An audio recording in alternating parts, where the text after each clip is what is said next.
Tonight on Supersize versus Superskinny, 22.5 stone Joseph and 7.5 stone Rebecca go head to head. You're joking, right? My face is not impressed. In Vegas, Dr. Christian sees the leftover consequences of obesity. And it weighed about half a stone, so not only is she going to be smoother and slimmer, she's also going to be lighter. And in the States, Joseph meets an internet sensation with a stark warning. The rest of my life is not really worth living.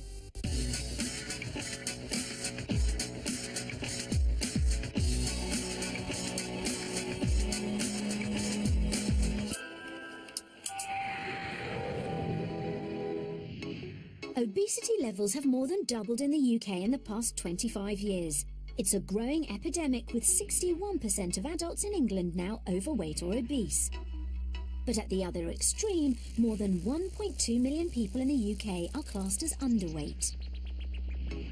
Dr. Christian is attempting to tackle the problem at both ends of the scale in his feeding clinic, as he exposes these supersizers and superskinnies to their opposites. Joseph, come on forward. Joseph, you are going to be paired with Rebecca. Wow, you are small. Yeah. I'm quite jealous you've got bigger boobs than me. What happened to your foot?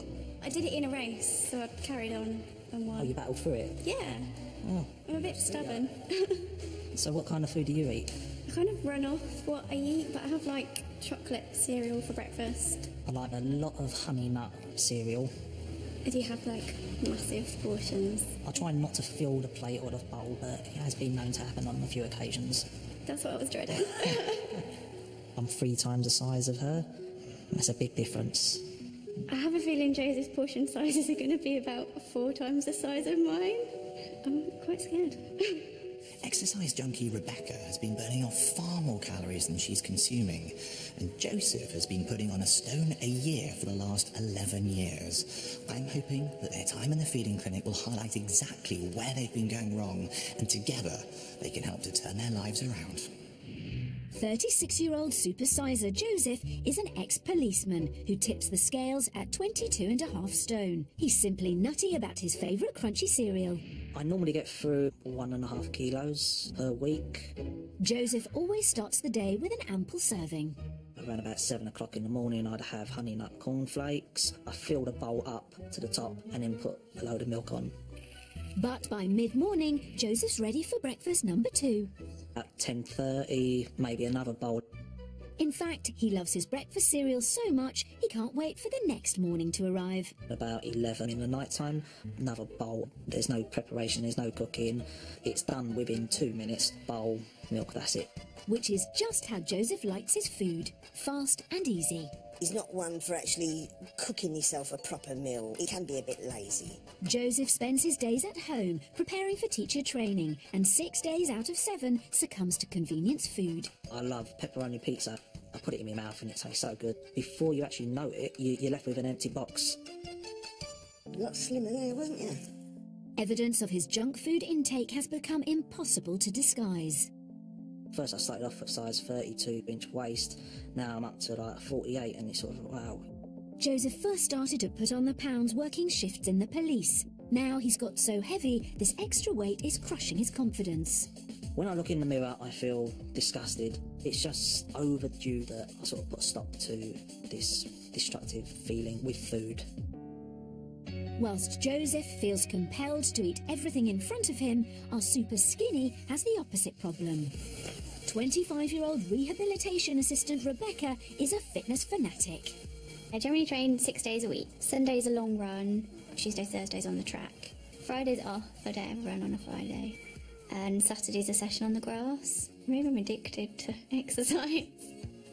Rebecca weighs in at 7.5 stone. In one run, she burns up to 1,000 calories, and she's not eating enough to refuel her tiny tank. I generally drink squash, quite a lot of squash by the pint. I find that eating's more of a necessity, and I don't think I particularly enjoy it. Lunchtime is generally the same thing, just 2 slices of bread, a bit of peanut butter.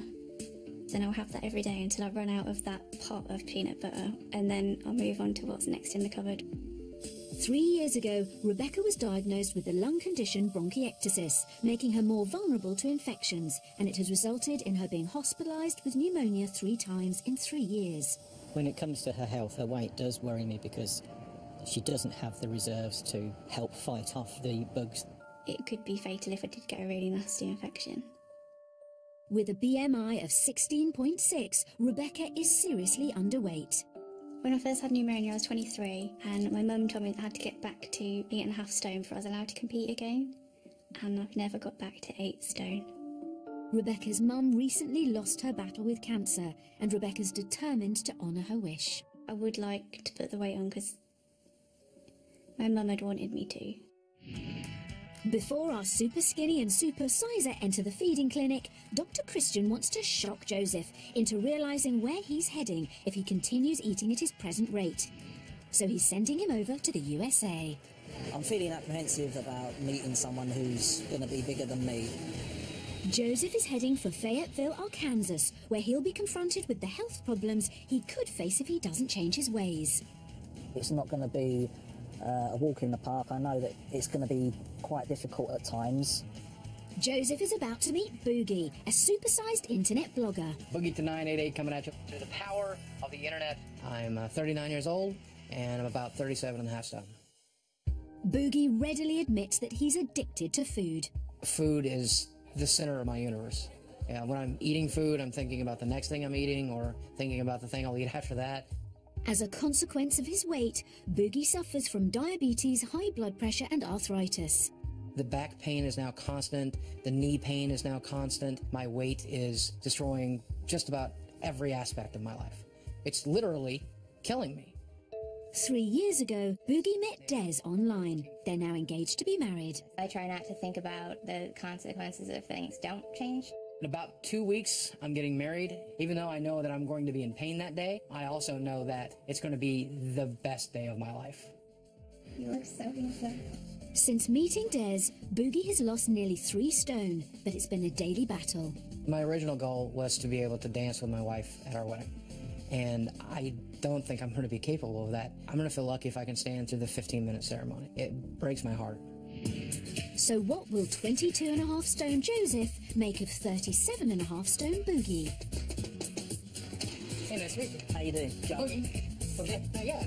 I've paired Joseph and Boogie because Joseph is really on a slippery slope downwards. His eating is completely out of control. Boogie, despite all the humour, he's really not happy, and I think he's just the man to tell Joseph not to slide any further down that slope. If you don't mind me asking, how much do you weigh and how much have you weighed? I am 37.5 stone today, and my biggest was 42.5.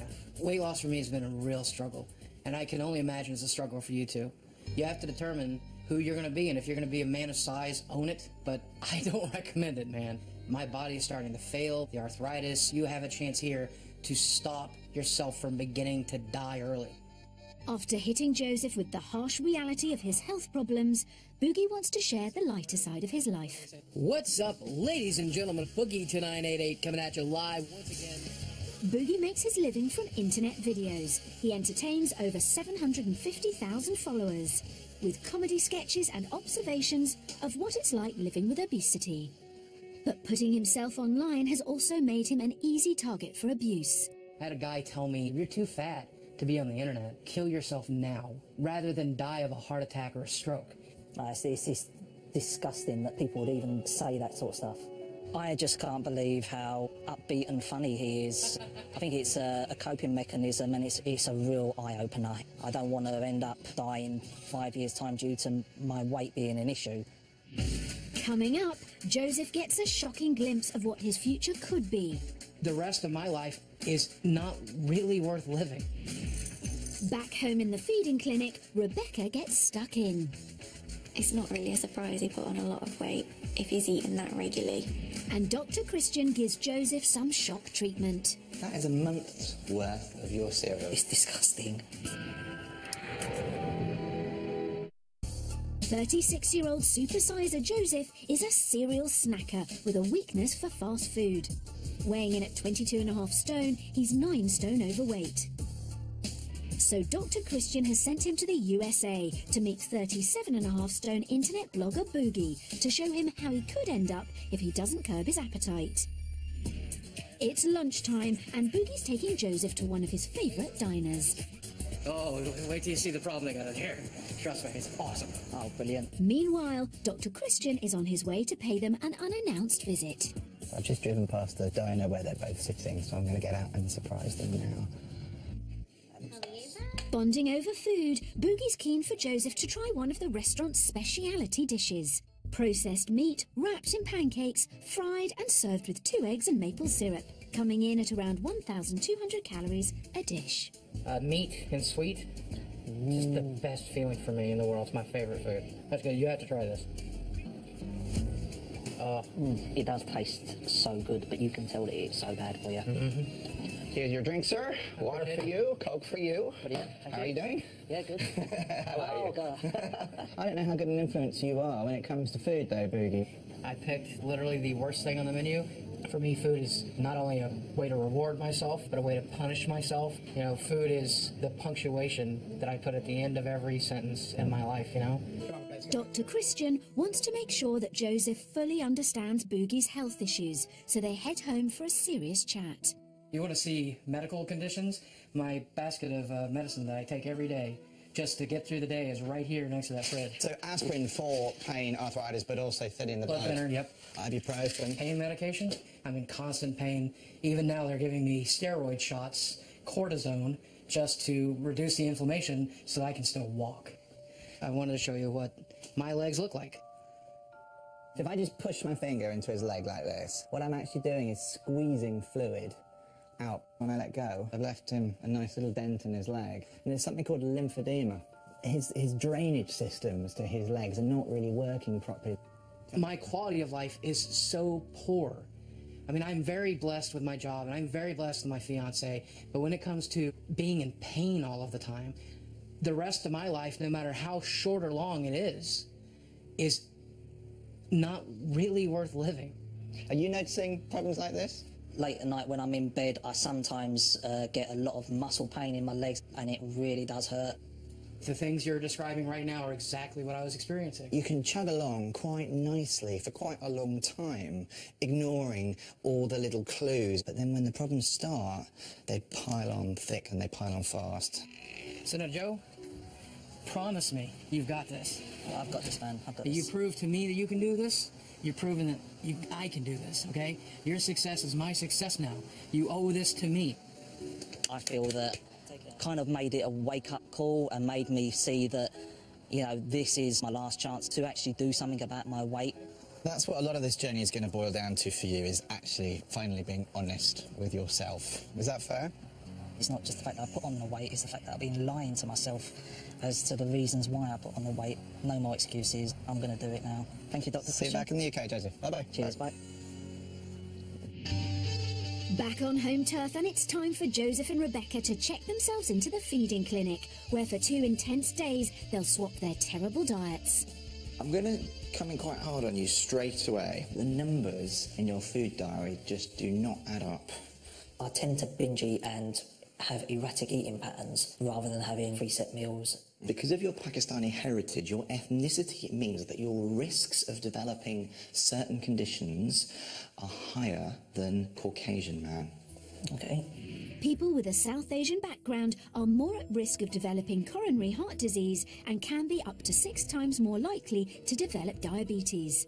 I'm 36 now and I haven't got diabetes. I've been like this for 10, 12 years. So what are you going to do, wait till you get it and then do something about it? Well, I kind of fool myself into thinking, well, I haven't got it yet, so I'm fine. Tell me, what's going to be your main sort of motivators? I'm doing it for me. I think that's a good answer. Do it for you. Yeah. Best of luck with it. Nice to see you. Yeah, thank you. Bye-bye. Cheers. 7.5 stone fitness fanatic Rebecca uses up so many calories in exercise, she's literally running on empty. She needs to top up with an additional 1,000 calories a day. Which is more important to you, running or food? At the minute, running. It should be both. With you, because of your running, your metabolism is sky high. And you may burn 500 calories on a run, but that will keep going for 4 to 6 hours after you've finished that run. So you need to be fueling yourself all that time, otherwise you're constantly running on a deficit. And where's your body going to get the calories from? It's going to come from you. Rebecca's lack of calories is also not helping her lung condition, which has led to frequent hospital admissions. Why do you want to gain this weight? Who do you want to do this for? My mum. My mum wanted me to get to 8.5 straight. I haven't done it, and now she's passed away. Why was she worried about your weight? Because she'd seen it go down, and I was in and out of hospital quite a lot. Yeah. So I know it's upsetting when you talk about that. In fact, I'm feeling bad, so I'm going to give you a snotty old tissue. I haven't used it, I promise I haven't used it. But there's lots and lots and lots of reasons why you need to do this now, aren't there? Okay, it's good to see you. Good luck. It's time for Supersize and Superskinny to start the diet swap. First up, breakfast, and cereal addict Joseph is going cold turkey, whilst Rebecca's getting his usual massive serving of cereal with milk, followed by 3 slices of thick buttered toast, and to wash it down, a pint of sugar-free cola. Enjoy. Thanks. I'll enjoy watching you. Joseph is getting nothing, not even a drink. Is this what you normally have for breakfast? Sometimes have chocolate cereal, but there is days that I don't bother to have breakfast. Rebecca makes a start on her huge bowl of cereal. It's like half the box of cereal. It's probably about twice as much as what they say that you should have in one serving. And when I actually have breakfast, it's probably a quarter of the amount of this. How are you feeling? Hungry. I'm done for cereal. After beating the seemingly bottomless bowl, Rebecca moves on to the second course. This is fun. You've hit that wall, eh? Yeah.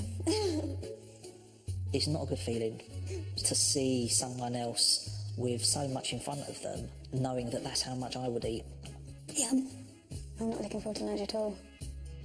And that's a pity, because Rebecca's about to be treated to one of Joseph's favourite meals. 3 pieces of southern fried chicken, a large portion of chips, bread and butter, and a pint of cola. For dessert, a bowl of peanut chocolates, followed by a chocolate bar chaser. Versus a small chicken breast and 10 chips. Well, at least I get something to eat this time. I'm going to be eating this really slow. Although Rebecca is faced with an unhealthy meal, it should make her understand that she needs to eat more. The last 2. Where are you getting the energy from to run? I don't know. But your body's got to be burning the calories from somewhere. Because the only other place that your body could be getting it from is them breaking down the muscles. My legs have got skinnier. I can't sprint anymore. I can pretend, but it doesn't happen. Overfaced by the fried food, Rebecca heads for dessert. You'll find it easier if you pick up a handful. A proper handful. Proper handful.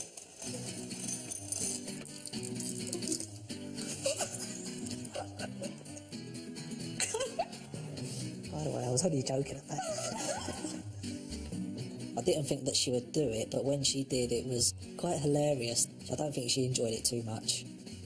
It's not really a surprise he put on a lot of weight if he's eating that regularly. Do you think eating my mammoth meal is harder than running 10 miles?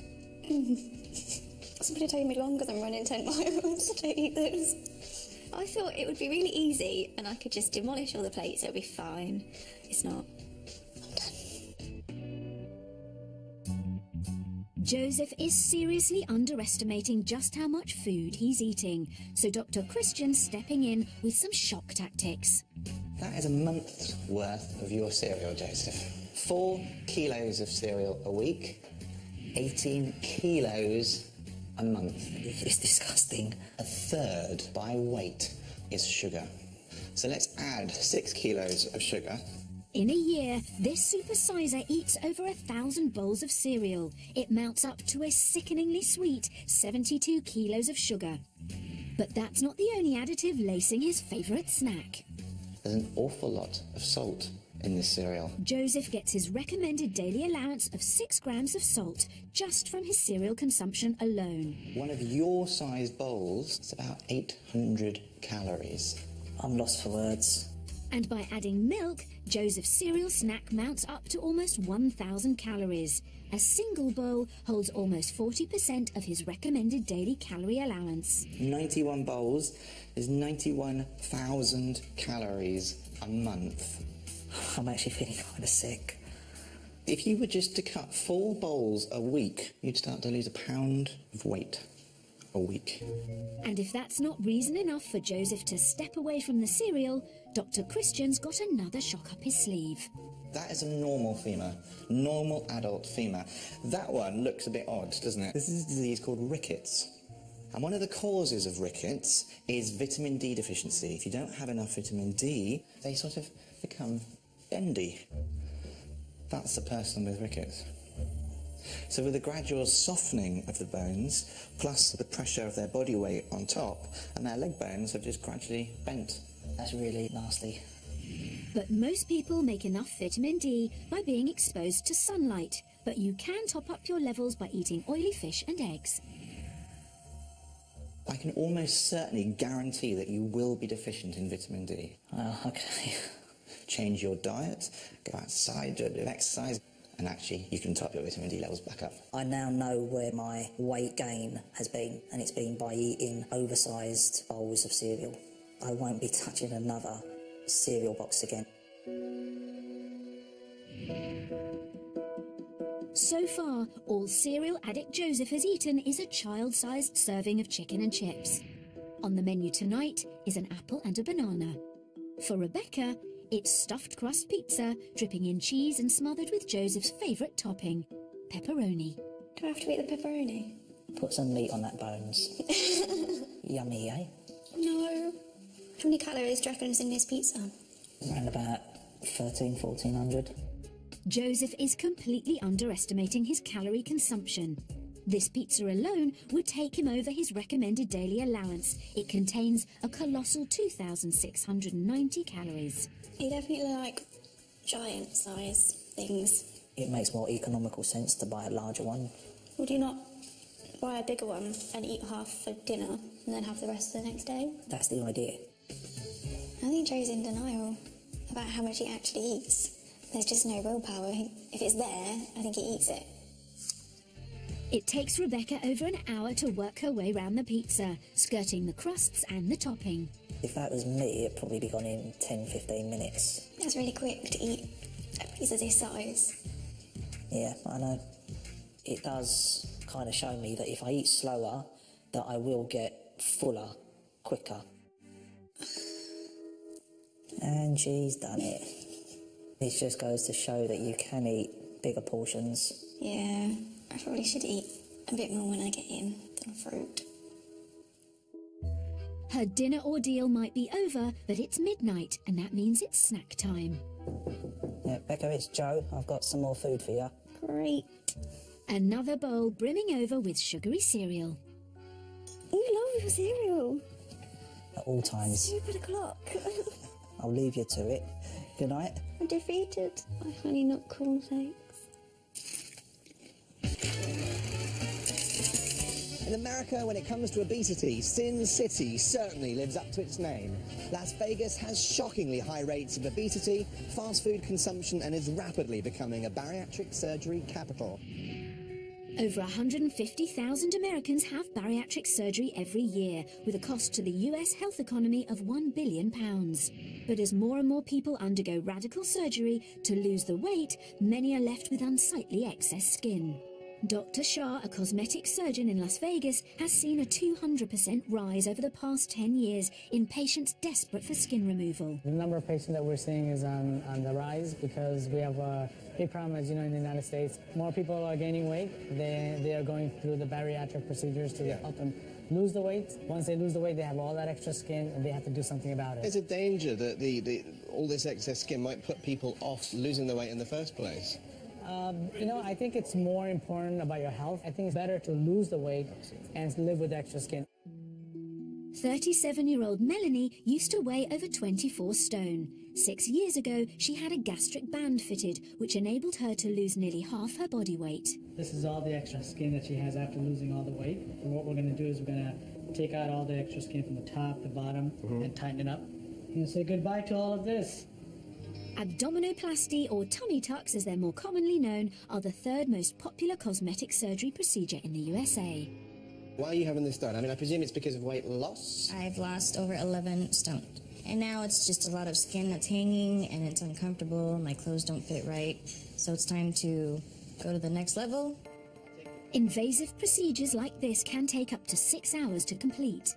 The surgery involves tunneling up underneath the abdominal wall all the way up to about here. Dr. Shah will loosen all the skin away from the flesh so he can stretch it, pull it down tight and join it together. It's sort of like very, very skillful dressmaking. Despite Melanie losing the weight, she still has a lot of fat deposit, which Dr. Shah sucks out. He can then tighten up her abdominal muscles to give a nice firm stomach. One important part of this operation is keeping the tummy button in the same place. So when he pulls all the new skin down over the top, it can poke through, be sewn into place and look normal. Dr. Shah's cut 2 large sections, one from each side of Melanie's abdomen. So the bulk of excess skin is now being removed and it weighed about half a stone. So not only is she going to be smoother and slimmer, she's also going to be lighter. It takes about 2 months to make a full recovery from this kind of major surgery. It's been 6 weeks and Melanie's feeling great. She may have the body she wants, but the rise in surgical answers to obesity and its complications seems a high price to pay for weight loss when healthy eating and exercise are a more effective solution. It's day 2 of the feeding clinic and Rebecca's facing another mountainous serving.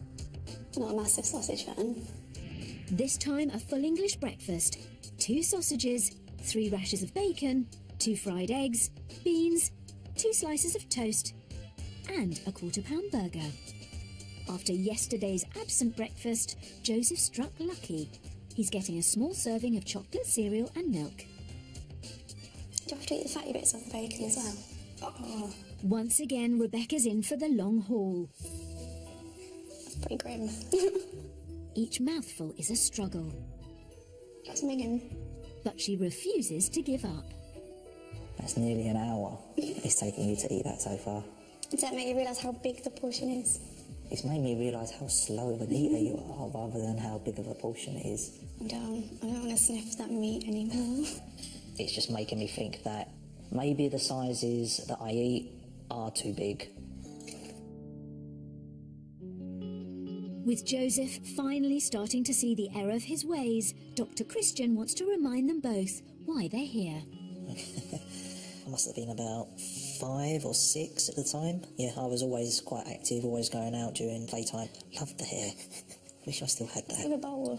This one was taken about 95. I was about 18. You can tell in my face how skinny I was. 98. Just joined the police. Is that when the shift work started? I'd eat 2-3 o'clock in the morning. At that sort of time, places that were only open were, you know, donut places, bagel places. Stereotypical PC. Unfortunately, yes. I think that once I lose the weight, I will go back to being a lot more like the fun-loving guy that I was 15 years ago. Rebecca's had a difficult 2 years since being diagnosed with the lung condition bronchiectasis. It could be fatal if I did get a really nasty infection. Her lung condition, combined with her unhealthy diet, worries her dad, who has written her a heartfelt letter. Hi Rex, the past couple of years have been particularly challenging for you.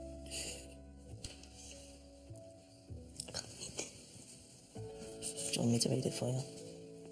You have always faced your challenges head-on, and even when you were at your lowest, you never gave in. You are an inspiration with your determination to get your fitness back each time you have been ill. Mum and I always used to say you were special. Go get 'em, Tiger. Dad, how long have you been unwell? The last 2 years. But that mixed in with my mum. Passed away in April. When my mum was in a hospital. If it wasn't for my friends, I probably wouldn't have bothered to eat anything. Because I kind of felt that it was selfish to leave her to go and have dinner in case something happened then. Hopefully you'll be able to make true to that promise that you made to your mum. Encouraged by emotional reminders of why they've come to the feeding clinic, Rebecca and Joseph are ready to take on lunch. You're joking, right? My face is not impressed. All Joseph gets is a single banana. Versus 2 Cornish pasties, a bowl of cereal, a mound of dark chocolate and a pint of Diet Cola. There is carrot in here. It's got all your basic food groups there. I don't think it counts as a balanced diet though. Do you really think that this is enough to sustain you? No. You need to up your calories and have better food. A banana isn't lunch, it's just a snack. Me and Joe are quite similar in that we're lazy and you just eat what's quick and easy or convenient. If you eat all of this on a regular basis, it's just nothing good going into your body. Oh my God. Despite her determination, Rebecca only manages to get through 1.5 pasties before she skips straight to dessert. How does it taste? I'm actually already sick now. I'm going to get some fresh air. Yeah, sure. Yeah. Ploughing through Joseph's mammoth meals finally catches up with her. Was it the Cornish pasty or was it the chocolate? I think the mixture. My heart did kind of go out to her. I did feel sorry for her. Oh. It woke me up to the fact that I am eating well over the amount of food that I should be eating. Although lunch made her feel ill, Rebecca's not about to give in. It's the final challenge, the Last Supper. Cereal with your dinner. Accompanying tonight's mountain of cereal is a towering takeaway. A doner kebab and a large portion of chips, plus a 2-litre bottle of Diet Cola. Joseph's sitting down to a healthy stir-fry of noodles and crisp vegetables. Enjoy. It's an education on a plate. Is this an aubergine? No, it's a courgette. I'm actually quite liking this. Have I converted you? This is probably more of the colourful food that I need to be eating. I think I've just eaten beige for 3 days. Do you think you're going to eat any of the meat? If I had the choice, I wouldn't go anywhere near it.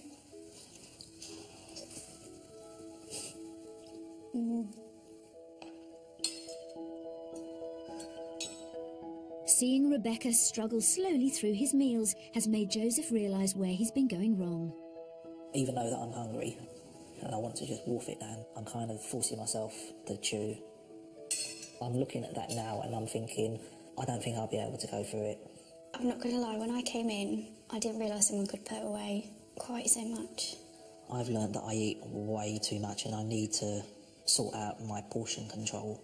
With you, your portions need to be bigger. Yeah. And not eat and during the night. Cereal doesn't go with every meal. No. After an intense 2 days, their time in the feeding clinic has come to an end. One more very important thing I need to do, and that's give you your healthy eating plans for the road ahead. So, Rebecca, this one is yours. Joseph, this one is yours. Joseph needs to reduce his calorie intake to 2,000 a day. His diet of sugary cereal will be replaced by a whole grain breakfast option, and he'll introduce high-fibre foods to keep him fuller for longer. Because of her exercise regime, Rebecca needs to up her daily calories to 2,650. She's starting a strict regime of 3 meals a day, plus energy-dense snacks like dried fruit and nuts. I'm looking forward to going back home, reading the diet plan, be more mindful and less mindless about food. I'm quite determined that food is going to be #1 on my priority list. Hopefully, I can turn a corner. Joseph and Rebecca will be back in 3 months' time, when Dr. Christian will be monitoring their progress. Take care. Have fun anyway. Good luck. You too. We'll find out later how they got on. Journalist and author Emma Wolfe suffered from anorexia for many years. Last week, she met 2 young women whose desires to pursue professional careers in dance and sport were wrecked by anorexia. My fencing coach sat me down and he said, I think you've got a problem. My ambition was to become a professional dancer.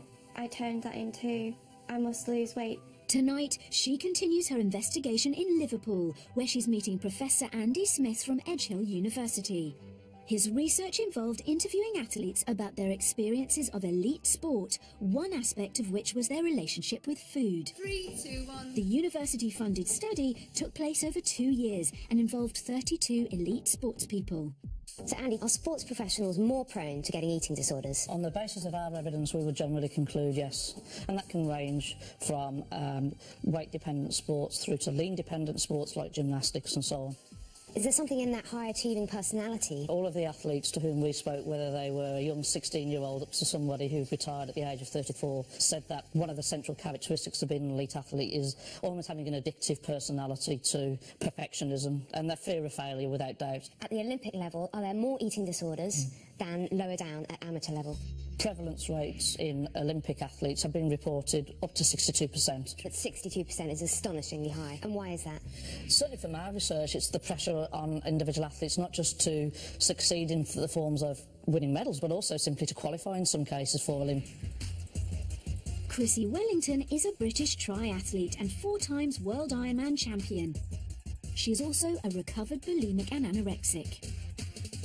I first realised that I had an eating disorder when I was aged about 17. I was still living at home, I was studying at sixth form, and I started making myself sick as a way of controlling my weight and my body image.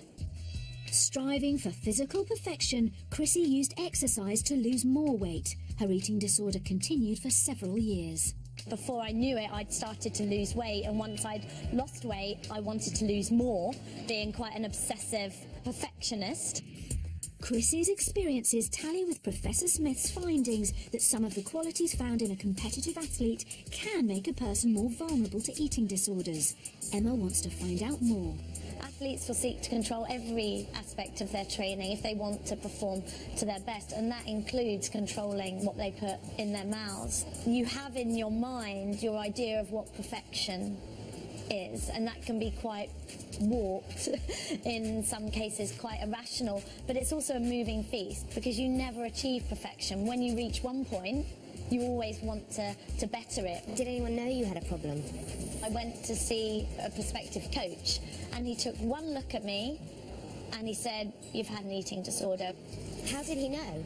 He could just tell in my upper body structure. I had downy hair on my body, I had trouble sleeping, and all of those things he knew from his own experiences in dealing with female athletes. And I was fortunate that he recognised that in me, and that he then gave me the support I needed to be able to overcome the problem. And has your performance improved since you started eating properly?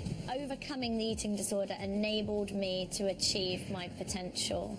And you can get to a point where you can be happy with yourself outside and in, and that's a really great place to be. And whilst research suggests a prevalence of eating disorders amongst athletes, there is hope. Meeting Chrissie shows that with the right help and support, you can recover and return to your sport. If you want more information or support about eating disorders and sport, please go to uksport.gov.uk or visit channel4.com/supersize. It's been 3 months since serial addict Joseph and fitness fanatic Rebecca left the feeding clinic. It's time to see if they've managed to change their unhealthy ways. I'm really nervous today. I want to lose £14 and anything more than £14 would be great. Really hope that I've achieved that today. I really want to put on weight, but I don't know if I actually have. I feel like I've been eating for England in the hope that I will have. And I have been eating a lot more than I did before, so hopefully I'll put on a little bit. Joseph, what sort of changes have you made? Since I left the house, I haven't had any honey nut cornflakes. The honey nut cornflake man, you haven't had any? Not once? Not once. It really did put me off. Boredom eating was, I think, a real issue for you, wasn't it? How did you manage to tackle that? I'm not bored anymore, so I don't eat out of boredom. I now walk about 3.5-4 miles a day. Excellent. So yeah, it's a big positive step for me. Is this something you're going to keep up now? Is this you for good? I've realised that this is a lifestyle change. It's not a fad diet. It's not something that I'm only going to do temporarily, and I'm quite enjoying doing it. Rebecca, how did things go since you left the feeding clinic? It's been going good. I've been Like eating meals and snacking. Meals? Whole meals? Whole Wow. meals. Okay, big changes. And running? Did that improve? I felt stronger when running, which I haven't for a very long time. Do you think you're getting that balance a bit better now between the amount of exercise you were doing and the amount of food that you were not eating? Yeah. I don't feel like I'm running on empty. Now I'll eat before I train and feel a lot better for it. Funny that, isn't it? But then you did suffer a real blow, I know, didn't you? Yeah. You got pneumonia.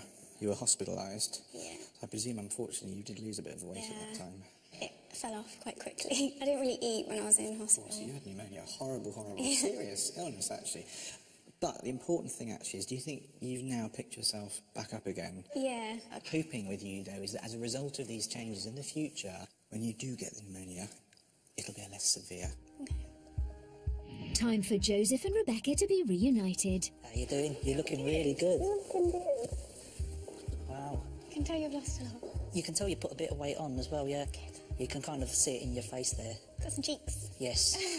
Please tell me you're giving up the honey nut cornflakes. I have totally. No pizza, no doner kebab. Oh my goodness. Chips have more or less gone out the window. Wow, like a new you. It's like the older me from like 10, 12, 15 years ago, yeah. I've become more happy. What about yourself? My family keep wanting to take me out for dinner because I can eat a portion now and don't take forever to eat it. Oh, that's brilliant. Hello, gang. My favourite bit. How are you both? Good. Rebecca, ladies first. We're going to start with you, all right, because I know you're particularly nervous about this, aren't you? Things were going really well, weren't they? Do you think you put on any weight initially before the pneumonia? Definitely, I had put on a few pounds. A few pounds? Yeah. And then the blow, the pneumonia struck you, and I was devastated for you, actually, because I knew what a blow to your confidence that would be. And you think you lost weight? Yeah. And now? I really don't know how much I've put on. Do you think you've put on any? Oh. You have. You've put on a spectacular 5 pounds in weight, including having a 2-week hospital stay for pneumonia. So you have done well, my girl. You've done very well. Are you pleased? Definitely. I was expecting a pound at tops. Joseph, I know you set yourself a target, didn't you? Yes. To have reached by this point. What was it? To lose 1 stone. Oh, Joseph, really? Well, you haven't done a stone, but it's not less. It's more. You've done 1 stone, 2 pounds. Yes, I'm really happy with that. You've lost 4 inches around your man boobs. Wow. And around your middle, around your tummy, you've lost 5.5 inches. Time for a new pair of jeans, I suspect, don't you? Yeah, definitely. You've got colour in your cheeks. You've actually got a smile on your face as well. You feel proud of yourself, and so you should, because you've done really, really well. Both of you have. I'm delighted. Thank you. Now I know I can put on 5 pounds when I've come out of hospital a couple of weeks ago. I know I can definitely put on a lot more weight and be normal. I feel a lot more confident in myself, happier. This is my lifestyle from now on. I just feel on top of the world. It's just a great feeling. I'm quite excited. This is the way forward. If you're interested in taking part in a future series of Supersize versus Superskinny, please go to channel4.com/take part to find out how. Next time... You ever hungry? Emotions run high as 35 stone Michael and super skinny Sam have their diets challenged in the feeding clinic. That there is a year's worth of your crisps. We meet a young man who successfully kicked back against anorexia. Life excites me now. Come and get me. And our supersizer gets some stateside shock treatment. This is absolutely one of the worst ways to live your life. I can't take my son to a baseball game. Channel 4 has a birth plan, including wedding planning in a birthing pool. The new series of the BAFTA-winning One Born Every Minute continues on Monday at 9 o'clock. Coming up, power cuts, transport chaos, how unseasonally bad weather made Christmas 2013 anything but merry.